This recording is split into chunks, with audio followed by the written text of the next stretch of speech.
Okay, students, this is Mr. Picard. We're on section 3.3 here, solving systems of inequalities by graphing. That's where we're going to graph more than one inequality, two or more, and find the area, the double shaded area, which is the solution. During one heartbeat, blood pressure reaches a maximum pressure and a minimum pressure, which are measured in millimeters of mercury. Is expressed as a maximum over a minimum. The maximum being 120 in this case over the minimum 80. Normal blood pressure for people under 40 ranges from 100 to 140 for the maximum. So our maximum ranges in here, and 60 to 90 for the minimums. Now, what that means is your maximum blood pressure, well, it's less than or equal to 140, but it's greater than or equal to 100. So your maximum is between 100 and 140 here.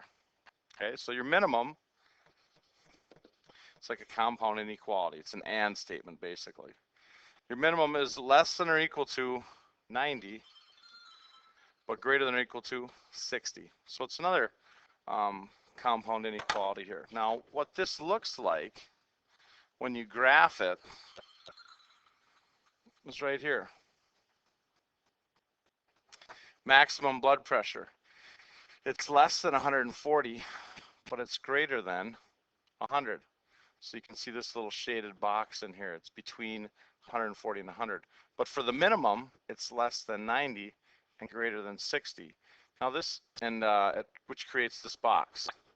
Now this box represents your average blood pressure for a 40-year-old or younger.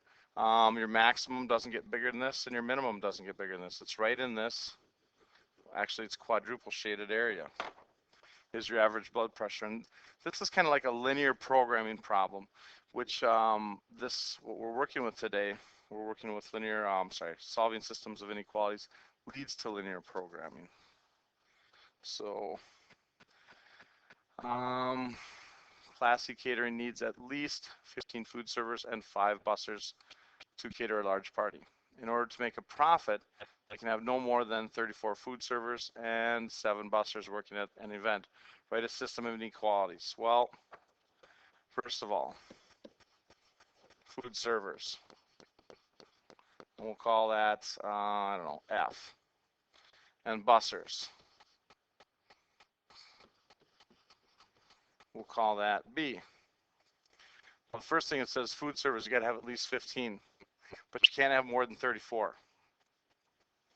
So food service has got to be greater than or equal to 15, and food service has to be less than or equal to 34. Well, we can write this as a compound inequality. It's between 15 and 34. I know it's less than or equal to. There's my F for food servers. And it's always going to be the same symbol, less than or equal to. So 15 is less than or equal to the number of food servers, and the number of food servers is less than or equal to 34. So there's one compound inequality. You could also write it like this, but it's generally write like this as a compound if it's between two numbers. Now, bussers, it's the same thing. Got to have at least 5 bussers. That's greater than or equal to 5. And got to have less than 7. So B is less than or equal to 7. See if you can write that over here real quick. Just hit pause. The actual answer is bussers is in the middle. 7's over here. 5's over here. Less than or equal to 7. And 5 is less than or equal to the number of bussers. There we go. So we wrote a couple compound inequalities here, and we'll learn how to graph those in a little bit. Solve the system of inequalities by graphing. Okay, both of these inequalities are in slope-intercept form. I'm going to graph this first one in blue right here. I can see that my y-intercept is 4, I'm pointing at it, and my slope is -2. So up 1, 2, 3, 4, and then slope, -2 over 1. So down 2 over a positive 1, down 2 over a positive 1. I'm going to do that a couple times. It's a solid line. Let's see if I can graph it in there nicely. And here's the deal, it's an inequality.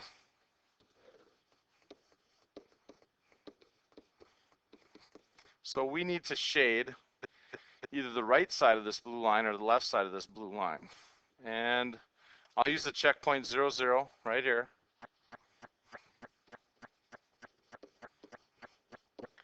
I want to plug it in for x and y. 0 less than or equal to negative 2 times 0 plus 4. Well, basically that 0 is greater than or equal to 4. Is 0 greater than or equal to 4? No, this is false. So I shade away. Now I'm not going to shade right now. I'm just going to draw a couple little arrows saying I need to shade this side of the line, the right-hand side. Now graphing this one in green, also in slope-intercept form, y-intercept's negative 2. There it is. Slope is 1 over 1, so up 1 over 1. I could go down 1 and back 1. This is also a solid line. And now, you can see that I split my graph up with these two lines.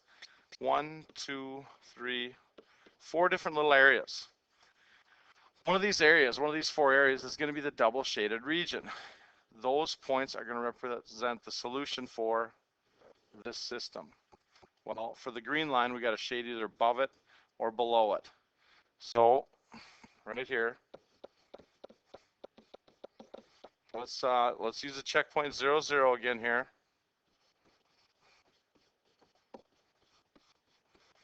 And when we do that, we get 0 is less than or equal to 0 minus 2. Well, is 0 less than or equal to negative 2? This is false. So I shade away from 0, 0. So I would shade this area. Now ask yourself, which of these areas, 1, 2, 3, or 4, is the double shaded area? Is it 4? Well, that's shaded for green, but blue is on the other side. So I think it's 3. 3 would be my double shaded area. So all these points right here would be a solution for this system. Now if I pick this point right here, 1, 2, 1, 2, 3, 2, 3, that point right here, that would be a solution for the blue one, the one on top. Y is greater than or equal to negative 2x plus 4. But not for this one. So it's not a solution for the system. Whereas if I picked 1, 2, 3, 4, 1, this point right here, you can see it's in the double shaded region. That's a solution for this system. And that's what we're looking for, that double shaded region. Okay, this one. Some of us are going to struggle with the absolute value. Now you got to remember, absolute value inequalities, they're actually compound inequalities. If we look at the absolute value of y is less than 3, 2 things are true. First of all, the obvious, y is less than 3. Now it's less than, so it's an and statement. And the other part of it is this, y is, we're working with negative 3 now because everything inside here for y could be positive or negative. Now the negative part of it would be this. Flip your inequality symbol so it's greater than now, and then negative 3. So y is less than 3 and y is greater than negative 3. If you look at it this way, it's between negative 3 and 3. Well, that means y is less than 3 and y is greater than negative 3. So it's kind of like this problem right here. You can graph it either way though. If you look at it piece by piece, the first piece is this. Just look at y equals 3. It's just a horizontal line. There is no x, so your slope is 0. Your y-intercept is 3, so I go up to a 1, 2, 3 right here. And slope is 0 once again, so it's just a horizontal line. Now, looking at this, it is a less than symbol, so it's just a dotted line. Now, it's obvious. If you plug in 0 here, is 0 less than 3? Yes. And we want all the values.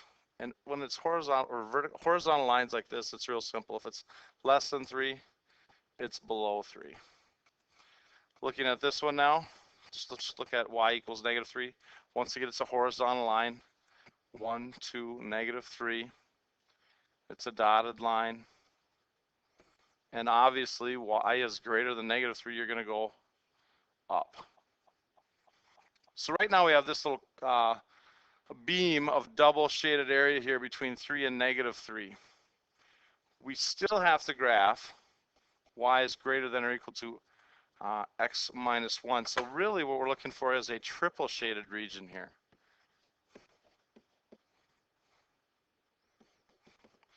My y-intercept's -1. It's in slope-intercept form. My slope is 1 over 1. So we got this line going right through here. It's a solid line this time. And basically, we got two different zones now. In between the two lines, the horizontal lines, and the blue region, we have region 1 and region 2. And our solutions are either going to be in one of these two areas. So we have to find whether we shade above the blue line or below the blue line to find our solution of this system. I'm going to use checkpoint 0, 0 because it can. It's right there. It's above the line. When I plug in 0 for y and 0 for x, I get 0 is greater than or equal to -1, which is true. So I shade above it. And my double shaded region then is this triangular region going to the left here. And it keeps on going, never really ends. This is my double shaded region. So this point would not be a solution for the system. But this point right here, what is that, 2 or 0, 2, would be a solution for the system because it's in the triple shaded region. I'm going to let you guys try this one. So I want you to hit pause, and I'll show you what the graph looks like. Okay, this is what I get. I shade below the blue line, that's the top one. I shade above the green one, and my double shaded area, being these two lines are parallel, never intersect, is right in between the two. Now that's not always going to happen. Sometimes you shade above one or below one, and it changes that double shaded area. So you got to kind of be careful with that. These two are in standard form. Now you can graph them in standard form, or you can write them in slope-intercept form. I'll show you a little bit of both. You just got to be careful. First of all, x minus y is greater than or equal to -1. My x-intercept is going to be where you plug in 0 for y. So x minus 0 for the y is greater than or equal to -1. Or x is equal to -1. There's my x-intercept. Y-intercept, plug in 0 for x. 0 minus y, I'll just say equals -1 because we're just looking for your x and y-intercepts. -y equals -1, so divide both sides by -1. Y equals +1. And you can see it's up 1 over 1. You could put in some more points here for your slope. Or you could do this. You could put it in slope-intercept form. Now you have to be careful with this because when you subtract x from both sides, you get -y. It's greater than or equal to -x minus 1. When you divide each and every term by -1 to get a positive y, you have to flip your inequality symbol. When you divide both sides by negative, you got to flip the inequality symbol. So it's y is greater than or equal to -x divided by -1 is positive x. -1 divided by -1 is +1. And if we go over here, you can see my y-intercept is 1. And then slope is up 1 over 1. Would have been the same with x and y-intercepts, or putting it in slope-intercept form. It really doesn't matter. Okay, my checkpoint though, I'll just plug it in up here. I'm going to get 0 minus 0 is greater than or equal to -1. It means 0 is greater than or equal to -1 is true. So I shade towards 0, 0.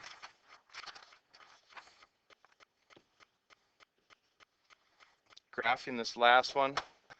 I'll bring it down here. 3x minus y is less than or equal to 4. I'm just going to use x and y intercepts here. X-intercept is plugging in 0 for y, I get 3x equals 4. Divide both sides by 3. you get 1, x equals 1.3 repeating. So right about here. Find your y-intercept. Plug in 0 for x. 3 times 0 minus y. I'll just say is equal to 4 for right now. Negative y equals 4. So divide both sides by negative 1. I get y equals negative 4. And we're right about here. Solid line again. Up and over and through. Checkpoint 0, 0. And I'm going to get this. 0, 3 times 0, minus 0 is less than or equal to 4. So 0 is less than or equal to 4. True or false? This is true. So I shade towards 0, 0. You can see that this little sliver right here is my double shaded region. You should have a little quiz after this. If not, we'll take care of it in class tomorrow, and we are done.